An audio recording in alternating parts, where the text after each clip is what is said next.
Hello students, welcome to our channel Scholarly Minds. तो आज का टॉपिक है BSOM 161 इंट्रोड्यूसिंग सोशियोलॉजी।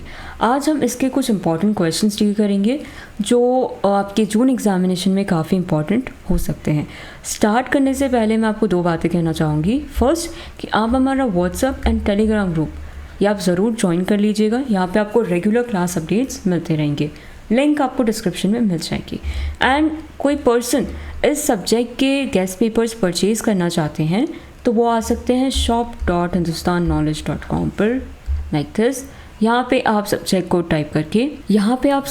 टाइप करके इजीली गेस्ट पेपर्स परचेज़ कर सकते हैं। इन केस परचेज़ करने में आपको कोई भी इशू आता है तो you can contact us at 9580023321 पर। ओके, सो अगर आपको ये वीडियो पसंद आता है तो please like the video and subscribe to our channel. Let's start with our first question. Explain the relationship between sociology and psychology. यहाँ पे हमें सोशियोलॉजी एंड साइकोलॉजी के बारे में पूछा जा रहा है। So let's begin. Sociology and psychology are two important social sciences that study human behavior. Both subjects help us to understand people and society, but they focus on different aspects. Psychology studies the behavior, thought, emotion, and mental process of individual. Sociology studies society, social group, institution, and the relationship among people. Since human behavior is influenced by both the mind and the society, these two subjects are closely related. Psychology and sociology ये दोनों ही इंसान के दिमाग से जुड़े हुए हैं, है ना, मतलब थॉट प्रोसेस से जुड़े हुए हैं। तो यहाँ पे जब मैं सोशियोलॉजी की बात करती हूँ तो ये एक सोशल साइंस है जो society, social group, social institution and लोगों के आपस की जो रिलेशनशिप हैं उन्हें स्टडी करती है।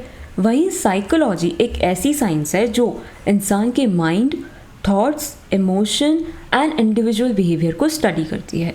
मतलब साइकोलॉजी इंडिविजुअल पे बेस्ड होती है एंड सोशियोलॉजी एक पूरी सोसाइटी पे बेस्ड होती है। जो भी दोनों की स्टडी है वो इन दोनों पे बेस्ड होती है। ओके, तो साइकोलॉजी ये बताती है कि एक इंसान किसी तरह क्यों सोचता है या किसी तरह से क्यों बिहेव करता है, जबकि सोसाइटी ये बताती है कि सोसाइटी और सोशल एनवायरनमेंट उस बिहेवियर को कैसे इन्फ्लुएंस करता है। फॉर एग्जांपल, बाहर अगर अच्छी बातें चल रही है, पीस एंड पॉजिटिव एनवायरनमेंट है, तो पर्सन पे उसका किस तरह से इफ़ेक्ट पड़ेगा। वहीं अगर कोई सोसाइटी में नेगेटिविटी है और गलत सोच है कि मतलब लड़कियों को कम माना जाना चाहिए, उन्हें अपॉर्चुनिटीज़ नहीं देनी चाहिए, तो ये चीज़ें सबके दिमाग में होंगी, भले वो लड़का हो या लड़की हो। तो किस तरह से सोसाइटी एक इंडिविजुअल को इन्फ्लुएंस करती है, यहाँ पे वो स्टडी किया जाता है। Relationship between sociology and psychology. First, both study human behaviour. Main similarity between sociology and psychology is that both study human behaviour. Psychology explains why an individual behaves in a certain way, while sociology explains how society and social group influence that behavior. Now, अब क्या होता है कि दोनों चीज़ें ही किसी इंसान के थॉट प्रोसेस से जुड़े हुए हैं। मैंने आपको बताया ये करेक्ट। तो यहाँ पे ये लिखा है कि दोनों चीज़ें ह्यूमन बिहेवियर को स्टडी करते हैं, लेकिन दोनों का जो तरीका है वो अलग होता है। साइकोलॉजी इंडिविजुअल पर्सन के बिहेवियर को समझती है कि कोई इंसान गुस्सा क्यों कर रहा है, क्यों खुश हो रहा है, क्यों दुखी हो रहा है, ये सारी चीज़ें साइकोलॉजी एक्सप्लेन करती है। वहीं अगर मैं सोशियोलॉजी की बात करूँ तो ये समझाती है कि family, friends, school, religion, society किसी पर्सन के बिहेवियर को किस तरह से इन्फ्लुएंस करते हैं। ठीक है, यानी दोनों के सब्जेक्ट ह्यूमन बिहेवियर ही हैं, लेकिन जो देखने का तरीका है, जो स्टडी करने का तरीका है वो अलग है। Let's move on further. Society influence personality. Psychology says that personality develops through learning and experience. Sociology adds that family, school, culture, religion, society play an important role in shaping person's personality and behavior. अब यहाँ पे psychology क्या कहती है कि personality learning and experience से ही develop होती है, करेक्ट। लेकिन सोशियोलॉजी बताती है कि सिर्फ पर्सनल एक्सपीरियंस ही नहीं बल्कि फैमिली, स्कूल, कल्चर, ये सारी चीज़ें पर्सनालिटी बनाने में बहुत इंपॉर्टेंट रोल प्ले करते हैं। जैसे कि अगर कोई बच्चा डिसिप्लिन फैमिली में बड़ा हुआ है तो उसके बिहेवियर में उसकी फैमिली के इफ़ेक्ट दिखेंगे, वो हमेशा डिसिप्लिन में ही रहेगा। तो ये एक एग्जाम्पल था। इसी तरह सोसाइटी भी पर्सनालिटी को शेप करती है। Helpful in understanding social problem. Both subject help in understanding social issues such as crime, poverty, addiction, violence and mental health. Sociology studies these problems at social level, while psychology studies the mental and emotional causes behind them. अब जो तीसरा relationship है वो ये बताता है कि दोनों सब्जेक्ट्स मिलकर सोशल प्रॉब्लम को समझने में भी हेल्प करती है, जैसे क्राइम हो गया, पॉवर्टी हो गई, वायलेंस हो गया, एडिक्शन हो गया। तो सोशियोलॉजी इन प्रॉब्लम्स को सोसाइटी के लेवल पर एक्सप्लेन करती है, जैसे पॉवर्टी या अनएम्प्लॉयमेंट की वजह से क्राइम क्यों बढ़ रहा है, जबकि साइकोलॉजी हमें ये समझाती है कि किसी पर्सन के माइंड एंड इमोशन उस बिहेवियर को किस तरह से अफेक्ट करता है।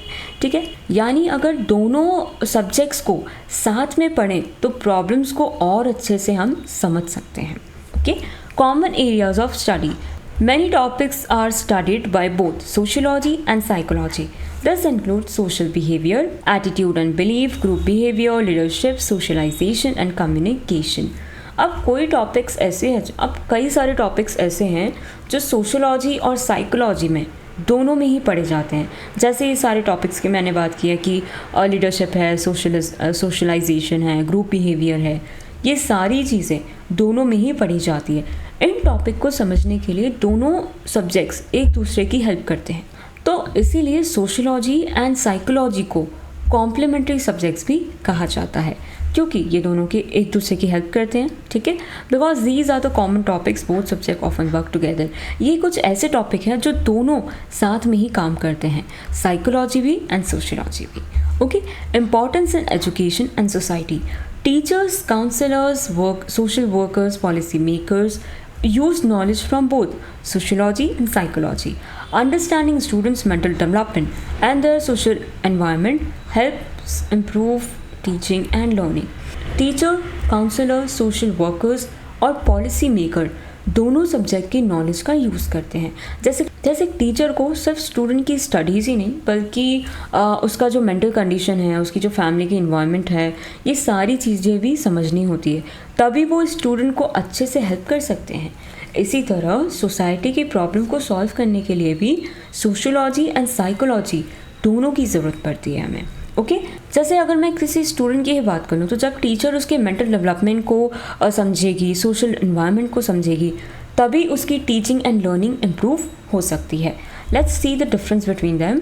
Sociology and psychology studies society and social relationship. ये क्या करती है? सोसाइटी एज ए होल को स्टडी करती है, करेक्ट, लेकिन यहाँ पे किसी पर्सन का, किसी इंडिविजुअल का माइंड एंड बिहेवियर पे स्टडी होती है। Focus on group, communities and institution.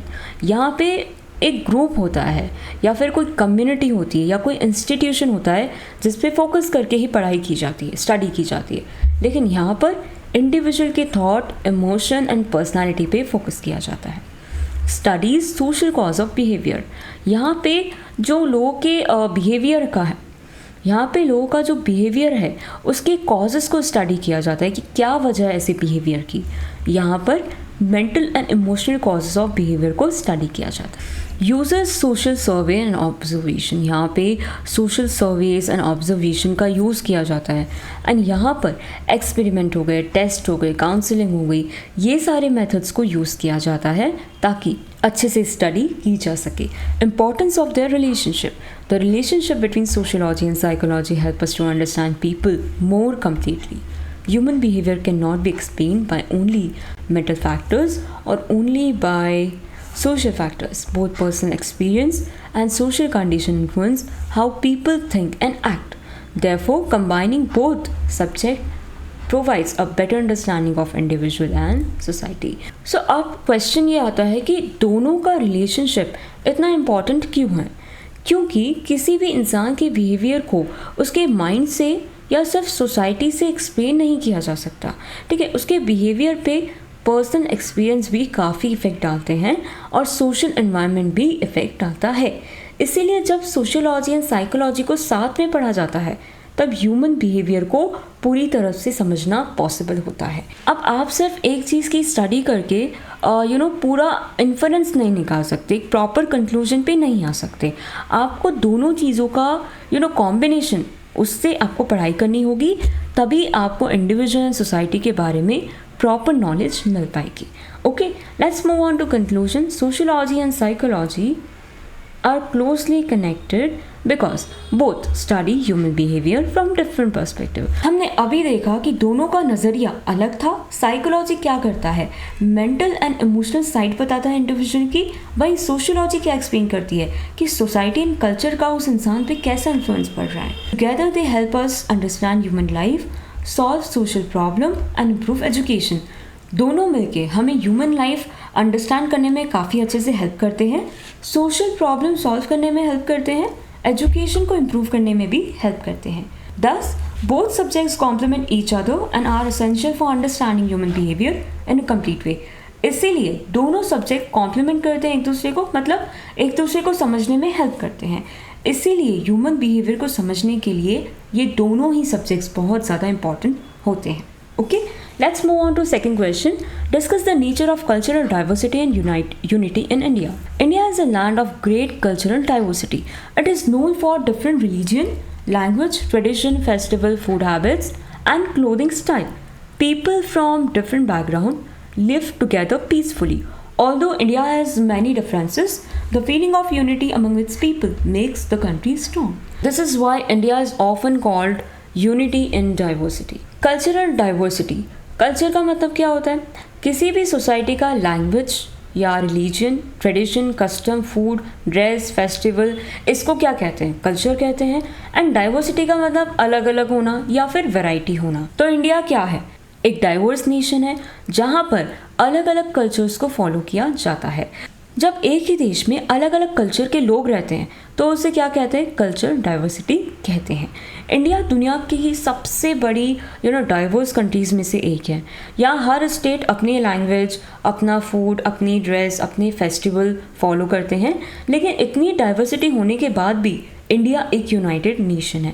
We all know central India का कुछ अलग है, और नॉर्थ इंडिया के जो कल्चर है वो अलग है, साउथ इंडिया का अलग है, जो हमारा ईस्ट साइड है वो अलग है, जो महाराष्ट्र है वहाँ की कल्चर अलग है, वहाँ का लैंग्वेज अलग है. करेक्ट. तो इसी वजह से इंडिया को यूनिटी इन डाइवर्सिटी कहा जाता है.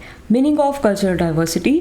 Cultural diversity means the existence of different cultures within the same country.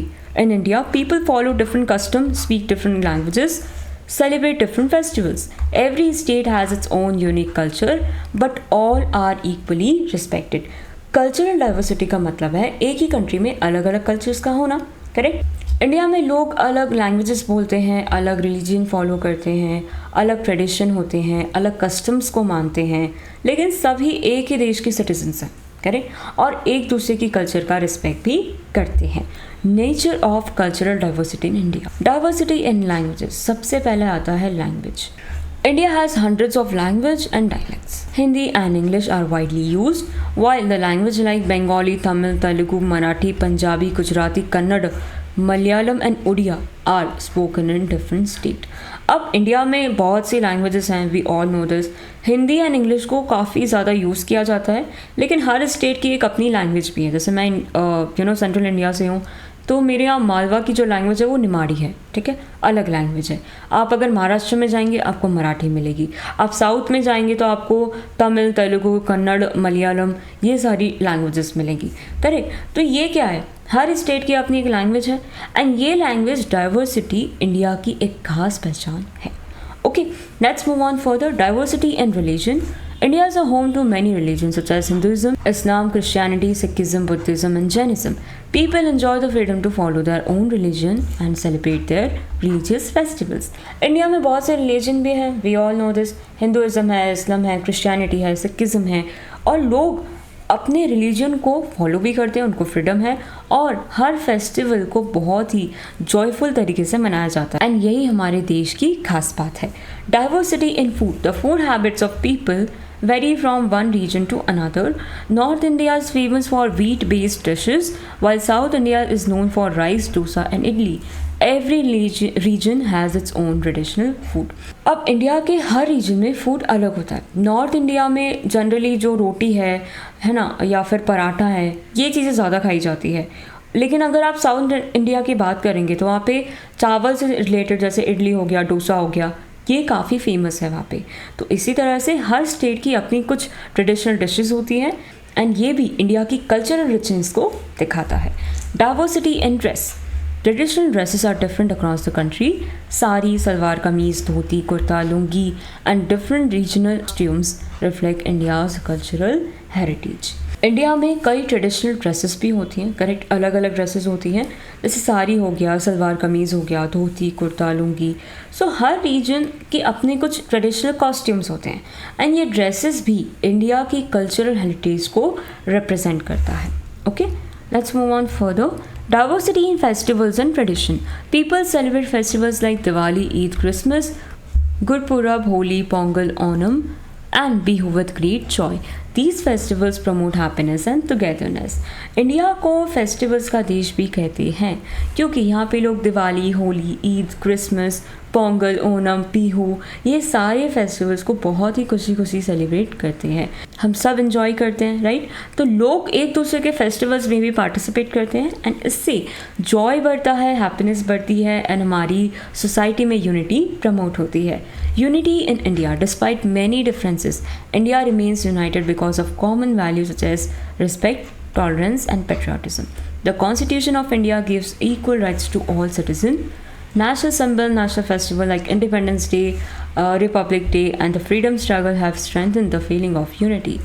People also help each other during natural disaster, national emergency, showing the spirit of togetherness. India के लोगों में कुछ common values हैं, जैसे respect हो गया, tolerance हो गया, पेट्रियाटिज्म हो गया, नेशनल यूनिटी हो गई.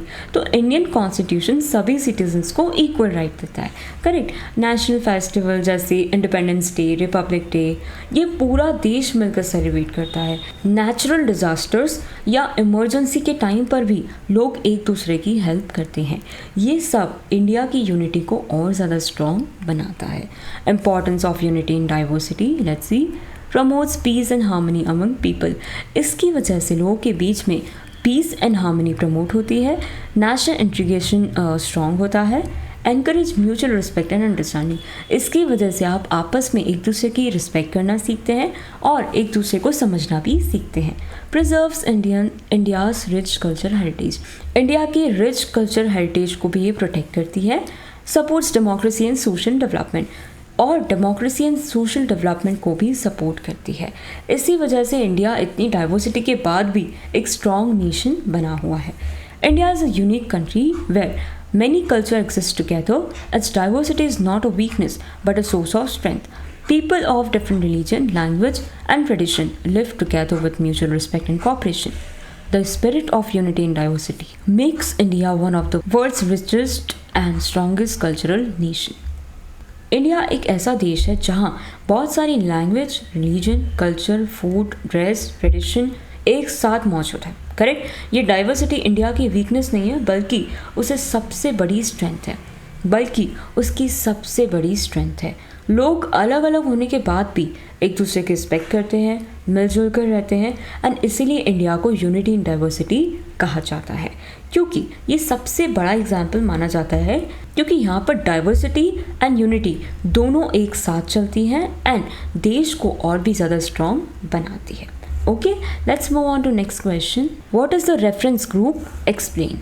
A reference group is a group of people that influence an individual's thoughts, feeling, attitude, value, and behavior. A person may or may not be a member of group, but they look up to it and use it as a standard of making decisions. The concept of reference group is important in sociology because it explains how society influences people's behavior.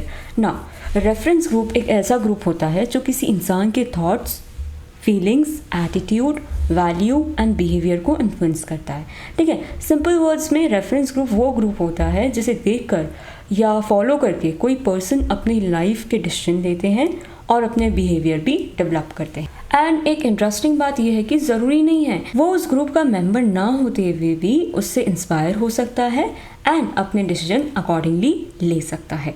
जैसे कि college student successful doctors को देखकर inspire होते हैं, है ना, और वो चाहते हैं कि वो डॉक्टर बने, हालांकि वो अभी डॉक्टर नहीं है लेकिन डॉक्टर उसके रेफरेंस ग्रुप बन जाते हैं. Okay, meaning of reference group. Let's see. A reference group is a group that a person compares themselves with or wants to be like. People often observe the lifestyle, habit, opinion, and achievement of such group and try to follow them. For example, a college student may admire successful doctors and work hard to become one. Even though the student is not yet a doctor becomes the student's reference group. यही मैंने आपको बताया कि यही example था और एक teacher का भी एग्जाम्पल था, ठीक है। जब भी कोई पर्सन टीचर बनना चाहता है तो वो अपने फेवरेट टीचर से इंस्पायर होते हैं कि मुझे इनके जैसा बनना है, मुझे भी इतना ही रिस्पेक्ट चाहिए, मैं भी ये चाहती हूँ कि मेरे स्टूडेंट मुझसे रिस्पेक्ट दें, मेरी बात सुने, मेरा गाइडेंस ले, तो मैं भी ऐसे बनना चाहती हूँ। तो यहाँ पे किसकी बात हो रही है? यहाँ पे डॉक्टर की बात हो रही है। तो रेफरेंस ग्रुप एक ऐसा ग्रुप होता है जहाँ पे एक पर्सन अपने आप को कंपेयर करता है उस ग्रुप के साथ या फिर उसके जैसा बनना चाहता है। उनकी लाइफस्टाइल से वो इंस्पायर होता है, हैबिट से इंस्पायर होता है, उनकी जो ओपिनियन है उससे बहुत इन्फ्लुएंस होता है और उन्हीं को वो फॉलो करता है। Types of reference group. A positive reference group. A positive reference group is one that a person admires and wants to join or imitate. A positive reference group वो होता है जो एक person admire करता है, उसे join करना चाहता है, उनके जैसा बनना चाहता है, ठीक है। जैसे कि a student follows the habit of a successful teacher or scientist to achieve success. जैसे कि एक student अपने successful teacher की habit को follow करते हैं या फिर scientist की चीज़ों को follow करते हैं ताकि वो success achieve कर सके। Negative reference group. A negative reference group is that one person dislike and does not want to be associated with. A person avoids bad company because they don't want to develop harmful habits. अब यहाँ पे negative reference group की बात की जा रही है। ये वो ग्रुप होता है जिससे पर्सन दूर रहना चाहता है, वो उस ग्रुप की हैबिट्स या बिहेवियर को बिल्कुल फॉलो नहीं करना चाहता। जैसे कि एक स्टूडेंट है, वो सबको बुली करते हैं, सबका मजाक उड़ाते हैं लुक्स को लेकर, पर्सनालिटी लेकर, तो ऐसे लोगों के साथ कोई नहीं रहना चाहता, करेक्ट। नेक्स्ट आता है membership reference group. This is a group of which a person is already a member. Family, school, workplace or sports team. This group influence a person's behavior directly. तीसरा टाइप क्या है? Members reference group. ये वो group होता है जिसका person already member होता है, जैसे फैमिली हो गया, स्कूल हो गया, वर्क प्लेस हो गया। तो यहाँ का जो इन्फ्लुएंस है वो पर्सन के बिहेवियर पे डायरेक्टली होता है, ठीक है, क्योंकि इनके साथ वो रोज़ उठना बैठना उनका रहता ही है। Non membership reference group. Let's see. This is a group to which a person does not belong but wishes to join or follows from a distance. A young entrepreneur who admires a famous business leaders and follow their idea. Non-membership reference group का ये वो group होता है जिसका person member नहीं होता लेकिन उस ग्रुप को बहुत ही एडमायर करता है एंड फ्यूचर में उसकी तरह बनना चाहता है। अब यहाँ पे बेस्ट एग्जाम्पल है टाटा ग्रुप का, ठीक है, हम सब उनसे इंस्पायर होते हैं। तो यहाँ पे जो यंग बच्चे हैं वो ऐसे बिजनेस लीडर्स को बहुत एडमायर करते हैं और उन्हें फॉलो करते हैं। Importance of reference group. क्या इंपॉर्टेंस है इनका? Reference group play an important role in shaping personality and behaviour. Reference group हमारी थिंकिंग एंड बिहेवियर को इन्फ्लुएंस करता है, ठीक है, ये पर्सनालिटी को भी शेप करता है एंड हमारे बिहेवियर पे भी काफ़ी इन्फ्लुएंस करता है। कैसे? They influence attitude, belief and values. इसका सीधा असर हमारे एटीट्यूड, बिलीफ एंड वैल्यू पे आता है। ये लोगों की मदद करता है ताकि हम अच्छे गोल सेट कर सकें और एम्बिशियस बन सके। ये लोगों को गाइड करता है कि किस तरह से आपको डिसीजन लेने चाहिए और लाइफस्टाइल पे भी काफ़ी इसका असर होता है। They encourage self improvement and motivation. इसके थ्रू लोग इम्प्रूव होते हैं एंड मोटिवेट भी होते हैं। They help individual understand social expectations. ये जो ग्रुप होते हैं वो इंडिविजुअल को सोशल एक्सपेक्टेशंस को भी समझने में हेल्प करते हैं। यही ग्रुप हमारी बाइंग हैबिट, फैशन, एजुकेशन, ये सारी चीज़ों पे भी इन्फ्लुएंस डालते हैं। And examples of reference group. Let's see. Family members who teach good value, friends who influence behavior and interest, teachers who inspire students, successful professionals who motivate young people, celebrities, athletes and social media influencers who affect fashion and lifestyle choices. Family members हमें honesty and good values सिखाते हैं, correct. जो friends होते हैं वो हमारे behaviour and interest को influence करते हैं। टीचर्स हमें पढ़ाई एंड डिसिप्लिन के लिए इंस्पायर करते हैं। सक्सेसफुल प्रोफेशनलिज्म हमें करियर गोल्स अचीव करने के लिए मोटिवेट करते हैं। सेलिब्रिटीज़ हो गए, एथलीट्स हो गए, ये सारे लोग हमारा फैशन एंड लाइफस्टाइल चॉइसेस में इन्फ्लुएंस करते हैं। Okay, let's move on to conclusion. A reference group is a group that serves as a guide or a model for an individual's behavior, attitude and decision. It may be a group to which a person belongs or simply admires from a distance. Reference group play a major role in socialization, personality development, and decision making. They help individuals learn social values, develop goals, and become responsible member of the society. Therefore, understanding reference group is important for understanding human behavior in society. Now, reference group वो group होता है जो किसी person के behaviour, attitude, values, decision, ये सारी चीज़ों को एक साथ इन्फ्लुएंस करता है. ये ग्रुप फैमिली हो सकता है, फ्रेंड्स हो सकते हैं, या फिर कोई फेमस पर्सनालिटी भी हो सकती है. And reference group personality development, socialisation and decision making में भी काफ़ी इंपॉर्टेंट रोल प्ले करते हैं. We all know that. लेकिन हमेशा पॉजिटिव रेफरेंस ग्रुप को ही चूज़ करना चाहिए, क्योंकि वही हमें अच्छी values and right direction and हमें गोल्स डेवलप करने में हेल्प करता है, एंड हमें रिस्पॉन्सिबल मेंबर बनाने में भी हेल्प करता है. Okay, so let's move on to next question. What is socialization? Discuss primary or secondary socialization with example. Socialization is the process through which a person learns value, belief, behavior, custom, and culture of the society. It helps an individual become a responsible member of the society from birth to old age. Every person goes through a process of socialization. It teaches us how to speak, behave, respect others, and follow rules and perform different social rules. Socialisation एक ऐसी process है जिसके through एक इंसान society के values, believe, behaviour, custom, ये सारी चीज़ों को सीखता है. सिंपल वर्ड्स में लाइक सोशलाइजेशन वो एक प्रोसेस होता है जो हमें सिखाती है कि सोसाइटी में हमें कैसे रहना है, कैसे बात करनी है, कैसे रिस्पेक्ट करनी है, किस तरह से रूल्स को फॉलो करना है, किस तरह से सोशल रोल्स हमें निभाने हैं. ठीक है, ये सारी चीज़ें इसमें इंक्लूड होती है. ये प्रोसेस अगर मैं कहूँ तो बर्थ से लेकर पूरी ज़िंदगी तक चलती ही रहती है. ठीक है, एक बच्चा सबसे पहले घर में सोशलाइजेशन सीखता है, फिर स्कूल से सीखता है, दोस्तों से सीखता है, कॉलेज में सीखता है, ऑफिस में सीखता है, एंड सोसाइटी से भी सीखता है. तो कुछ ना कुछ हम हर जगह से सीखते ही आ रहे हैं, एंड इसी प्रोसेस की वजह से हमारी पर्सनैलिटी डेवलप होती है. अगर आप अच्छी क्वालिटीज़ एडमायर करेंगे, डेवलप करेंगे, तो आप एक अच्छे इंसान बनेंगे.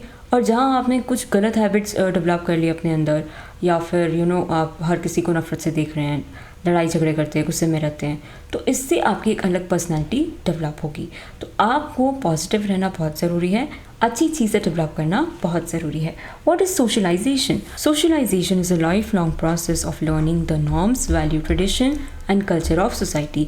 ये एक ऐसा प्रोसेस है, लाइफ लॉन्ग प्रोसेस है, जिसमें आपको norms, value, tradition and culture को सीखते ही रहना है. It helps people understand what is right and wrong and how to live with others. Through socialization, individuals develop their personality, attitude and social skill.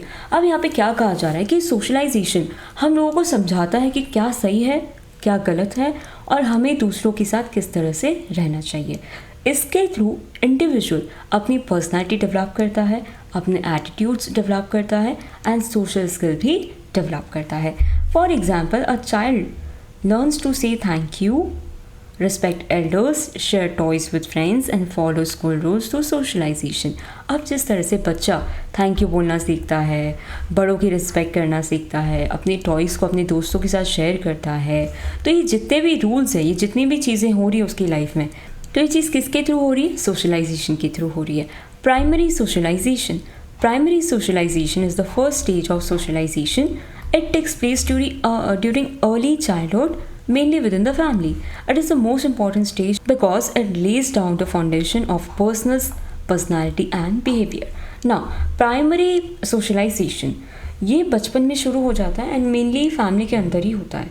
And इस stage में बच्चे की personality की foundation तैयार होती है. ठीक है, पेरेंट्स, ग्रैंड पेरेंट्स, भाई बहन और दूसरे फैमिली मेम्बर्स, ये सब लोग बच्चे को सिखाते हैं basic habits, language, manners, discipline, moral value, ये सारी चीज़ें वो अपने बच्चे को सिखाते हैं. और चाइल्ड प्यार भी सीखता है, केयर करना भी सीखता है, ऑनेस्टी सीखता है, एंड कोऑपरेशन भी सीखता है. किससे? फैमिली से. Okay, let's move on further. Example of primary socialization. A mother teaches her child to greet elders politely. अब एक माँ क्या सिखाती है कि आपको सुबह उठ के भगवान का नाम लेना है, या अपने दादा दादी के पैर पड़ने हैं. ये चीज़ कौन सिखाती है? एक मम्मा सिखाती है. Correct. Parents teach children to speak their mother tongue. Parents बच्चे को अपनी मदर टंग बोलना सिखाते हैं। Grandparents tell moral stories that teach honesty and kindness. जो दादा दादी हैं वो अपने बच्चे को मॉरल स्टोरीज सुनाते हैं ताकि उसमें ऑनेस्टी एंड काइंडनेस जैसी वैल्यूज़ डेवलप हो। Family members teach children to eat properly and maintain cleanliness. Family members जो होते हैं वो बच्चे को ठीक से खाना सिखाते हैं, किस तरह से साफ़ सफाई रखनी चाहिए, ये चीज़ें वो सिखाते हैं। Correct. Primary socialisation help children become emotionally secure and prepare them for life and society. Primary socialisation की वजह से बच्चा इमोशनली सिक्योर फील करता है एंड सोसाइटी में रहने के लिए रेडी होता है। Secondary socialization, let's see. Secondary socialization begins after primary socialization and continue throughout the life. And this stage, people learn new roles, skill, behavior from institution outside the family. School, college, friends, workplace, religious organization, and the media play an important role in secondary socialization. Individuals learn discipline, teamwork, leadership, responsibility, and social role through this institution. Secondary socialization पे हम बात करेंगे। Primary के बाद ही ये चीज़ शुरू होती है एंड ये पूरी लाइफ चलती रहती है। ठीक है, पहले तो हमने अपनी फैमिली से चीज़ें सीख ली, लेकिन इस स्टेज में इंसान फैमिली के बाहर नए रूल्स को, नई स्किल्स को एंड रिस्पॉन्सिबिलिटीज़ भी सीखता है। इसमें कौन सबसे ज़्यादा इंपॉर्टेंट रोल निभाते हैं? जैसे बच्चा फैमिली से बाहर जाता है तो वो कहाँ जाता है? स्कूल जाता है, कॉलेज जाता है, फ्रेंड्स से मिलता है, ऑफिस जाता है, करेक्ट, रिलीजियस ऑर्गेनाइजेशन जाता है, मीडिया से मिलता है। तो ये इंस्टीट्यूशन हमें team work, leadership, discipline and professional behaviour सिखाते हैं। ठीक है, for example student learns punctuality and discipline in school. एक बच्चा स्कूल से ही स्कूल में ही पंक्चुअलिटी सीखता है कि 9 बजे का स्कूल है तो मुझे कैसे भी करके 8:55 तक पहुंचना ही है। ठीक है, 9 बजे के बाद नहीं। पंक्चुअलिटी, इससे आप क्या सीख रहे हैं? पंक्चुअलिटी सीख रहे हैं, वक्त पर पहुंचना। Friends, teachers, sharing, cooperation and team work. दोस्त क्या सिखाते हैं? मिलकर रहना, ठीक है, मिलकर खाना पीना, कोऑपरेट करना, ये सारी चीज़ें सिखाते हैं हमें। Unemployed learn professional behaviour and work place ethics in office. अब एक एम्प्लॉय जो होता है वो प्रोफेशनल बिहेवियर सीखता है, वर्क प्लेस के जो एथिक्स हैं वो सीखता है। Correct, let's move on further. Television, newspaper, social media influence peoples opinion and lifestyle. TV, newspaper वगैरह की वजह से लोगों की जो थिंकिंग है, लाइफस्टाइल है, इन पे भी काफ़ी इन्फ्लुएंस होता है। Secondary socialisation help individual to adjust different social institution and prepare them for adult life. अब ये जो सोशलाइजेशन है इसकी वजह से इंसान अलग अलग सिचुएशन में एडजस्ट करना एंड सोसाइटी में अपनी डिफरेंट रोल निभाना, ये दोनों चीज़ें सीखता है। दोनों का अब हम डिफरेंस देखेंगे। अब जो प्राइमरी सोशलाइजेशन होता है, मैंने आपको बताया ये बचपन में ही शुरू होता है। ठीक है, और जो ये सेकेंडरी सोशलाइजेशन है ये पूरी लाइफ तक चलता ही रहता है। अब हर जगह जाकर कुछ ना कुछ सीखेंगे। Mainly occurs in family. ये जो प्राइमरी सोशलाइजेशन होता है ये कहाँ पे होता है? फैमिली के अंदर ही होता है। लेकिन ये जो सेकेंडरी सोशलाइजेशन है इसमें आप फैमिली से बाहर जाते हैं, मतलब स्कूल हो गया, वर्क प्लेस हो गया, कॉलेज हो गया। यहाँ पर आप बेसिक वैल्यूज़ एंड बिहेवियर सीखते हैं, लेकिन यहाँ पर आप इससे ज़्यादा advance social roles and responsibility को समझते हैं, सीखते हैं। Forms the foundation of personality. इससे आपकी पर्सनैलिटी फॉर्म होती है कि आप एक काइंड पर्सन बनेंगे या एक गुस्सैल पर्सन बनेंगे। करेक्ट, यहाँ पर develop social and professional skill. जैसे ही आप इस जगह पर कदम रखेंगे वहाँ पर आपकी social and professional skill develop होंगी। Let's see the conclusion. Socialization is an essential process that helps individuals become active and responsible members of society.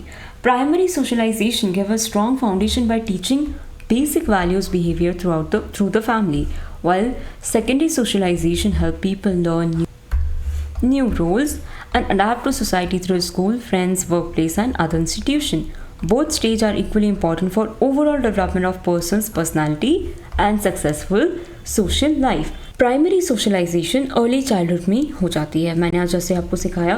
And secondary socialisation ये कब शुरू होती है? जैसे ही आप स्कूल, फैमिली से बाहर पैर रखते हैं, जैसे स्कूल जाते हैं, कॉलेज जाते हैं। करेक्ट, तो सोशलाइजेशन एक लाइफ लॉन्ग प्रोसेस होता है जो हर इंसान को सोसाइटी का एक रिस्पॉन्सिबल मेंबर बनाती है ना। और जो दोनों स्टेज होते हैं ये मिलकर ही पर्सनैलिटी डेवलप करते हैं, सोशल एडजस्टमेंट सिखाते हैं एंड सक्सेसफुल लाइफ में बहुत ही इंपॉर्टेंट रोल प्ले करते हैं। इसीलिए सोशलाइजेशन को ह्यूमन पर्सनैलिटी डेवलपमेंट की फाउंडेशन भी माना जाता है, क्योंकि इसी प्रोसेस के थ्रू एक इंसान अच्छा सिटीजन बनता है और सोसाइटी का एक रिस्पॉन्सिबल मेंबर भी बनता है. Okay, so that's all for today. Thank you so much.